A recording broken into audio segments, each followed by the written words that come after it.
Welcome back, guys. Another episode of the Chat X podcast. Yes, we are trying to keep the upload schedule tight this year, or the end of this year and leading into the next one. Hope you guys can stick with us through this transitionary period. Today, we have a special episode on some events that are a little bit older than our most recent episode, but still increasingly relevant in the times we face right now. I have a special guest on today, not our usual co host, not one of our usual batch, but somebody who has a lot of knowledge on a variety of topics and is particularly interested in what we're covering today. Say hello to the people, Mr. Brad. Hey, hey, how you guys doing? Nice to meet you guys. Absolutely. So today our episode topic, as you can probably tell from the title, is the most recent shooting that occurred in the DC metro area of a National Guard member. Actually, two National Guard members. It was a fatal shooting of one of the members, and the other person who survived is in critical condition. The shooting was done by a 29-year-old Afghan national named Ramanullah Lakanwal. I apologize if I'm mispronouncing that. He is somebody who is believed to have ties to former CIA operated militia groups in Afghanistan. He was somebody that aided our nation, my nation, maybe you're listening from another country, but he aided the United States in their fight to depose the Taliban and establish a newer government in Afghanistan. We've been involved in that region, in some way or form since the 90s. Some would say even since the 80s when we were funding the Mujahideen against the Soviet invasion, but Mhm. overall, there's a long history of the United States being involved in Afghan politics, and we were at war with the Taliban led government of Afghanistan for most of my childhood. It's something that ended under the Biden administration following I think it was 2021, 2022 is when it officially ended. And the Mhm. Taliban quickly took over again and became the de facto government, and then eventually the official government of Afghanistan. And we, on our way out, we had an operation called, where's it called here? Let me see. Let me check my notes. Operation Allies Welcome, which was a way for us to take some of the people who had been translators for the U.S. military, fought alongside the U.S. military, people who had done various tasks requested of them by the U.S. during that time, and who would very likely be persecuted by the Taliban government once they retook control of the nation. We decided to bring them over, offer them jobs, offer them the ability to get a visa and stay in the U.S., repatronize them and make sure that they would fold into America effectively since they had been our allies in the fight against the Taliban. There's been a lot of interesting things that have come across, in recent times as a result of these efforts. There's been a lot of anti immigrant and anti refugee sentiment in the United States as a whole, rising with the most recent election. And honestly, for the past decade, maybe even longer, we've been seeing a lot of anti immigrant sentiment. So it's interesting to see how all of this is coming to a head and what lies ahead for us as a nation. My co host Brad has a few interesting takes, and he's done some research of his own on these overall situations and some other ones. Please inform us as to what you found. Yeah, so I think there's several topics that we can talk about when it comes to our withdrawing of Afghanistan and this recent shooting. One of which is how do we treat these foreign fighters that we repatronize into the United States, and it's very similar to how we treat our U.S. veterans here at home. Another of which is, our the CIA involvements in foreign affairs and, participating in these covert operations and military and government coups. So I want to start with a little background on Lankawa. So apparently he was involved in a specialized counterterrorism unit in Afghanistan, nicknamed Zero Units, and they worked with the CIA, and they used U.S. military and U.S. military and intelligence to um, kill Taliban members, essentially. Um, the Human Rights Watch group accused this unit of extrajudicial killings, indiscriminate airstrikes, and several violations of international humanitarian law. They had an incident where zero units raided a home of a staff member of an NGO in 2018. They came at night, separated the women and men, executed the staff member's brother, and left with another male family member. So the U.S. military um, was using these zero units uh, to take on assassinations on behalf of the U.S. military. After the Afghanistan war ended, we wanted to honor their loyalty to us and bring them to the United States. And apparently, this guy, a volunteer that was close to this guy's family, was saying, he had difficulty finding a job. He felt like he didn't have much support from the United States government, and he started isolating himself from his family. A lot of the mainstream media was saying that, oh, he was radicalized in the United States. Christian Noem, the Secretary of Homeland Security, was saying that he was not vetted. He was brought in under the Biden administration, and it was here that he was radicalized. But he was actually granted asylum under the Trump administration. Um, Kind so of. I don't know, Chad. What do you think about that? Bringing these guys over, not giving them the support, and then we turn around and say, oh, these guys are terrorists. Terrorists in our homeland, even though we were using them to fight our wars. Yeah, it's interesting the idea that he spent his entire life in Afghanistan, partially under Taliban rule, and he got radicalized by coming to America. He became, anti-American when he finally got here, as opposed to all those years he had to live under the Taliban's rule. So that's an interesting allegation. I think it's very interesting, in particular, the idea. There's no shortage of examples we can look to throughout history of the United States as a government using paramilitary death squads in other countries. These are accusations that have been leveled against us in Nicaragua and Colombia. I mean, we were supporting a lot of different groups in Nicaragua and Colombia all throughout the later half of the 20th century. During the period we were fighting the Cold War, we would support anybody who was anti-communist in South America, really. And so we have a lot of history of bringing those people over to America. A lot of those refugees over. Some of the big cocaine trafficking epidemics that happened in the late '70s through the 1980s. Some people say were founded by some of those people that we brought over. The CIA was, there's pretty conclusive proof that the CIA was using cocaine as a way to fund their operations in South America, but also just that some of the people we brought over were drug traffickers, in addition to being, hitmen for the U.S. military or the CIA at different points. So there's no shortage of examples of us bringing people over who had and having negative externalities, brought upon and brought out in the country because of those actions. It's a bit interesting though that this guy, his from what I understand from what you said, his reasoning was that he felt unsupported by the U.S. That's one thing Right. that we don't really have a reputation for. We're pretty well known, at least we were previously, for, if you do our dirty work in a foreign country, we'll give you a decent life when you come here. There's a lot of, people who were former Soviet scientists came to the U.S., Right. got decent lives. There's former Nazi scientists, Operation, Paperclip, and all those types of things where we would bring over former Nazi scientists and give them really good lives.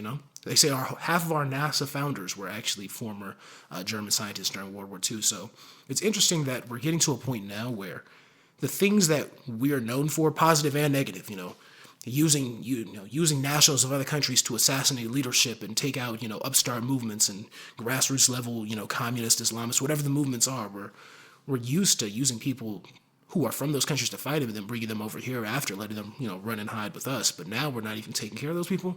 That seems to be a real degradation and something that has allowed the U.S. to be the dominant country in globally since the fall of the Soviet Union. So that's a bit No, worrying from an international scale. Your thoughts on that?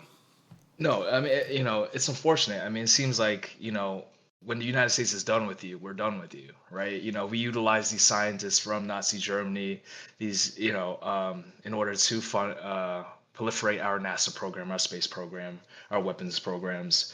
Um, but when it comes to soldiers, once you're done as a soldier, what else do we have left of you? And I think that just touches on how we treat our U.S. veterans at home, right? It kind of sounds like the same complaints: unsupported, difficulty finding jobs. It sounds very similar, no? I mean, he is in some respects a veteran of a foreign war. He just he Right, happens to also be somebody who was a national in that country, somebody who was right, conscripted and enlisted by us to fight against his home nation. But he right. is, this is to some degree a Veterans Affairs issue. It's just a matter of what type of veterans are we looking at. He's not officially a U.S. citizen, so I think that the typical VA, we need more veterans' rights. They're not really going to Mhm. go as hard for him in the domestic sphere and getting him the support he needs. But Right. And overall, it I is a want to question. Go ahead. you touched on the drug trafficking and drug trade, and that ties a lot into this story. I mean, the CIA was found out to use Mexico cartel routes. You know, we would sneak weapons to countries like Nicaragua to fight the communist governments over there. Um, So, this guy, so this special unit, Unit Zero, apparently they were led by Ahmed Wali Karzai. He was a major leader in the southern provinces of Afghanistan and the half brother of the Afghanistan president Hamid Karzai from 2002 to 2014. So apparently in 2008, an American commander in Afghanistan, General David McKiernan, he was allegedly gathering evidence that tied the leader of Unit Zero to the heroin drug trade in Afghanistan. Shortly after, this general was ousted as the commander after initiating this effort. A year later, in October 2009, the New York Times had reported that the CIA had been making regular payments to Ahmed Wali Karzai for much of the previous 8 years. So, yeah, I mean, again, this history seems to be rhyming over and over again. The CIA working closely with drug cartels you know, uh, to make money while exploiting these folks in these countries. And the United States, we have a policy of war on drugs. Stopping. Donald Trump is very against fentanyl coming into the United States, drugs coming to the United States, but you know our our our covert government units work against that. Absolutely. I mean, they're using the drug trade right now as a justification for their attacks on Venezuela. I covered that in a prior episode if you guys want to go back and listen to it. But definitely, the war on drugs is something that is, ongoing. There's always these jokes people make that, the war on drugs has been won by drugs, America lost. But the truth of the matter is that there is there are deep ties between the narcotics industry and these anti-terrorism efforts. I mean, at the end of the day, the funding has to come from somewhere to fund all these operations and get all these people paid off. And apparently, it's not going to come from the government because by the time they get here, the government's saying, "Hey, we're cutting you loose. You get to be here. You get to live here. We're not going to kick you out, but we're not going to give you any money. We're not going to give you any support." That's one of the things this guy was complaining about. When you look at the leaked text messages he had with other people who were part of his unit and some of the American contacts they had, he was saying, "Hey, I can't find a job. This job market is bad. The economy is rough. I need some help." And they were basically saying, "Yep, you're out of luck." In this channel, we always like to tie things together towards, how can things be better for the youth? The boomerocracy, the gerontocracy, the old people who run the world are really sort of leveraging things so that they can suck all the resources up and leave scraps for young people. And it seems like this guy, 29, is pretty young. He's still in the category of what I would consider the youth. And he is somebody who was left high and dry and cut off by the boomers. They were getting all the resources for themselves, and they said, yeah, we know you killed a lot of people for us, but you're not getting anything. It's interesting also in regards to the narcotics trade. When the Taliban took over, one of the things that immediately was the first to go was the opium trade. The poppy fields that were being grown by farmers were burned down. They did a really good job of stamping out drugs. If they had their own little mini war on drugs after their war with America, it looks like they really won. Which raises a further question, if the people we were fighting, the first thing they did after they, came to power was kick us out, and the second thing they did was destroy all the drug trade networks. Kind of seems like those two things might be linked.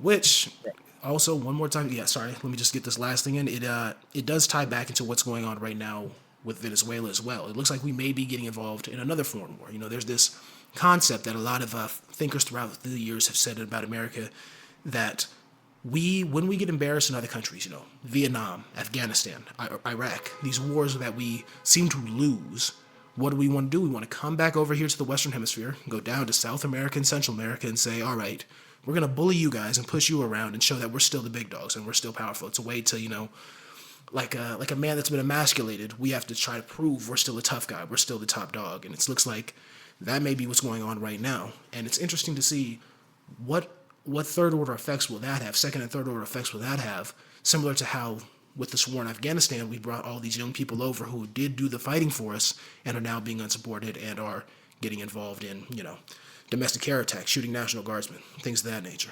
Your thoughts? Oh, absolutely. I mean, earlier this year, there was another Afghan mercenary that was brought into the United States. His name is Jamal Wali. He was pulled over by a cop, and apparently he was driving without a license. But he had shot this cop, and before shooting him, he was ranting on how he wasn't able to obtain a job, he wasn't able to obtain disability, and he didn't have a driver's license because he didn't have insurance. So, I unfortunately I don't think this story is going to be the last we'll hear of something similar. Um, I think this is going to happen over and over again, whether it be foreign fighters we bring into the United States or our own servicemen, that go through the same issues. So it's unfortunate. Definitely unfortunate, and we'll see what goes on with these deep links between the narcotics trade and foreign nationals because Donald Trump did just pardon the former leader of Honduras, the former president Juan Orlando Mm. Hernandez, who was known to be deeply tied to drug trafficking organizations. He was part of the big trafficking operations that occurred all throughout, the 90s and the 2010s. He worked he's known to have worked pretty I mean, you can never say for sure, but he was convicted because there was ample evidence that he was a drug trafficker while he was president of Honduras. One of the reasons some people suspect he may have been released is that Donald Trump needs some of those connections to funnel weapons and arms and funds to some rebels that he may be supporting in Venezuela who are trying to take down Maduro right now. So it looks like the same story playing out once again. We had drug traffickers for president of southern Afghanistan who were helping us fund our paramilitary units, and now we may be setting up to do the same thing where we're pardoning big time drug traffickers now so that they can help us establish their old contact networks and funnel things all the way down back into South America so that we can do something similar to what we did in Afghanistan, try to overthrow a government that we don't like. Your thoughts on that? I know the South America is not really your field of expertise. You had some knowledge on the American repatriated Afghan nationals, but what do you think? What do you Oh, think is going to how this is going to tie together with what's going on right now in the world? I mean, this is how old is this story? This war on drugs, what is it, 30, 40 years now, more, probably more than that. But the United States government it's like a dog that chases its own tail, Um, I don't know how many countries the CIA has proliferated this growth of drugs and drug trade, and at home, our policy is we're gonna stomp out, these drug routes. We're gonna raise tariffs against China because they're bringing fentanyl, through the U.S. Mexico border. But you know, it's like this cycle of we don't like drugs. Oh, but secretly we're supporting and funding drug lords across the world. And you have to ask yourself in this cycle who's benefiting, who's making money. Yeah, I mean, it makes me think of this fun story you learned, when it was one of my history classes, which is that the Italian mob, as much as we talk about, the American war mob developing the RICO Act, during World War II, Lucky Luciano and several other leaders of the Italian mafia were contacted by the U.S. Navy and contracted to help them smuggle weapons into Italy so they could fight the fascists. So, Mm-hmm. even going all the way back to World War II, we've had ties with criminal organizations, with organized crime, that we would use to help us fund some of our wars and some of our military operations. So, this is as American as apple pie in a lot of ways. And, I'm obviously, I think it's good that America won the World War II against, the fascist alliance. But at the end of the day, it just goes to show that we are a nation that is very willing to turn our enemies into our friends and vice versa, honestly. It's a Right. very interesting way things work out. Right. And Hopefully, go ahead. I sorry, and I just ask, the viewers, to be careful of the smoke and mirrors, right? When our government says one thing, like, oh, we gotta watch out for these Muslim radicals at home. I mean, be careful, what narrative they're trying to sell you. Absolutely. These old people will lie to you. A lot of these people they're trying to pitch you against, trying to make you hate, they are young people who are looking for work just like you. This man, he probably would have never done this crazy act if he could have just gotten a decent job. And there's a lot of people, Right. listening who feel the same way. They're like, man, if I can get a decent job, I won't go crazy. If I can, finally have some financial security and stability, I'll just finally feel at peace and I won't have all these crazy thoughts in my head. Well, hopefully the thoughts don't get Right. as crazy as his did, but at the end of the day, we are rooting for the youth. And as always, no matter what nation in the world you originally were born in, if you are somebody under the age of 40 right now, we want you to get ahead. Because the people over 65, the baby boomer generation, they are doing everything they possibly can to make sure that you don't. They're just gonna keep squeezing and wringing every drop of juice they can get out of you. Well, Right. it's a bit of a depressing place to end, but I think that's about where we're going to have to wrap it up. Any closing words for the day, Brad? Oh no, that's I think we touched on most of it, but I appreciate you having me on, Chad. Absolutely. You're a young man with brilliant ideas. I have to promote you, and hopefully we can all stick together. Thank you guys for listening, and as always, please make sure to like and subscribe. Hope you have a wonderful day. Thanks for listening.